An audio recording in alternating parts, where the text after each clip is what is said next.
కొండేపి నియోజకవర్గంలో గత ఎన్నికల్లో టీడీపీ కైవసం చేసుకుంది. టీడీపీ అభ్యర్థి బాల వీరాంజనేయ స్వామి వైకాపా అభ్యర్థి జూపూడి ప్రభాకర్ రావుపై గెలిచారు. తర్వాత కాలంలో జూపూడి సైతం టీడీపీ గూటికి చేరారు. అప్పటి నుంచి వైకాపాని వరికూటి అశోక్ బాబు అనే నేత క్యాడర్ను కాపాడుకుంటూ వివాదాలు పరిష్కరించుకుంటూ బలోపేతం చేశారు. ఆ తర్వాత కాలంలో స్థానిక నేతలు ఆయన్ను పార్టీ నుంచి సస్పెండ్ చేశారు. ఆ తర్వాత అశోక్ బాబు చాలా నెలల తర్వాత వైఎస్ జగన్మోహన్ రెడ్డిని శ్రీకాకుళం జిల్లా ఇచ్చాపురంలో జరుగుతున్న పాదయాత్రలో కలిసి సుమారు 20 నిమిషాలు మాట్లాడారు. ఈ సందర్భంగా వారి మధ్య పలు ఆసక్తికర సంభాషణలు చర్చకు వచ్చినట్టు విశ్వసనీయ సమాచారం. జగన్మోహన్ రెడ్డి అశోక్ బాబుని చూడగానే అశోక్ కలవడం లేదేంటి అని అడిగినట్లు, సార్ నేను సస్పెండ్ అయ్యాను కదా అందుకనే కలవలేదు సార్ అని చెప్పినట్లు, సస్పెన్షన్ ఏంటి అని జగన్ అడిగినట్లు, నన్ను బహిష్కరించారని అప్పట్లో వార్త వచ్చింది. అందుకని జిల్లా నేతల అనుమతి లేకుండా కలవకూడదని మిమ్మల్ని కలవలేదు అని తెలిపినట్లు తెలిసింది.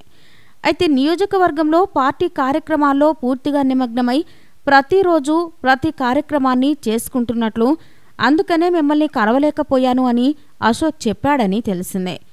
ఓకే, అక్కడి విషయాలు అన్నీ నాకు తెలియట్లేదు అని జగన్ అన్నట్లు తెలిసిందే. పార్టీకి వ్యతిరేకంగా నేను ఎప్పుడూ పనిచేయలేదని, పార్టీకి ఇబ్బంది లేకుండా ప్రతి కార్యక్రమాన్ని చేస్తున్నానని తెలిపినట్లు, పార్టీని అక్కడున్న కొంతమంది తెలుగుదేశం వాళ్లతో సంబంధాలు ఉన్న నాయకులు తెలుగుదేశం వాళ్ల చేతుల్లో పార్టీని పెడుతున్నట్లు తెలిపినట్లు తెలిసిందే. 4 రోజుల తర్వాత పాదయాత్ర అయిపోయిన తర్వాత హైదరాబాద్ వచ్చి కలవమని తెలిపినట్లు తెలిసిందే. సర్వేలు వస్తాయని, సర్వేలు వచ్చిన తర్వాత సీటు ఎవరికి ఇవ్వాలో తెలపనున్నట్లు ఆయనకు తెలిపినట్లు తెలిసిందే. ఇదిలా ఉండగా తాజాగా కొండేపి నియోజకవర్గ వైఎస్ఆర్సీపీ ఇన్ఛార్జిగా వరికూటి అశోక్ బాబుకు తిరిగి ఇవ్వడానికి అధిష్టానం నుండి స్పష్టమైన సంకేతాలు అందినట్లు అశోక్ బాబు అభిమానులు చెప్పుకుంటున్నారు. అశోక్ అనుచరులు మాత్రం ఆనందం వ్యక్తం చేస్తున్నారు. కొండపి నియోజకవర్గ ప్రజల్లో వచ్చిన రాజకీయ చైతన్యమే అశోక్ బాబుకి సీటు సాధిస్తుందని చెప్తున్నారు. 2 రోజుల నుండి అశోక్ బాబు వద్దకు వచ్చే నియోజకవర్గంలోని ఆయన అభిమానుల తాకిడి మాత్రం ఎక్కువైంది. కొండపి నియోజకవర్గ వైఎస్ఆర్ పార్టీ అభ్యర్థిగా పార్టీ అధిష్టానం ప్రకటిస్తుందని అభిమానులు చెప్పుకుంటున్నారు. అయితే ఏమైందో ఏమో ఈరోజు విజయసాయిరెడ్డి అశోక్ని కాదని వేరే వారికి టికెట్ ఇస్తున్నట్లు ప్రకటించడంతో అశోక్ ఆగ్రహించారు. అశోక్ని తప్పించి మాదాసు వెంకయ్యను ఇన్ఛార్జిని చేశారు. ఇప్పుడు టికెట్ అతనికే ఇస్తున్నాం, నువ్వు ఆయనకు తోడుగా ఉండి గెలిపించాలి అని విజయసాయిరెడ్డి కోరడంతో అశోక్ అగ్గి మీద గుగ్గిలం అయ్యారు.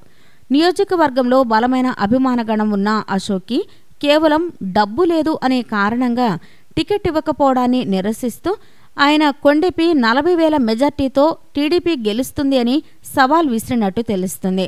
అంతేకాకుండా కొండేపిలో టీడీపీకి మెజారిటీ వస్తే ఒంగోలు నుంచి షర్మిల పోటీ చేసినా ఓటమి ఖాయమని రాజకీయ విశ్లేషకులు భావిస్తున్నారు.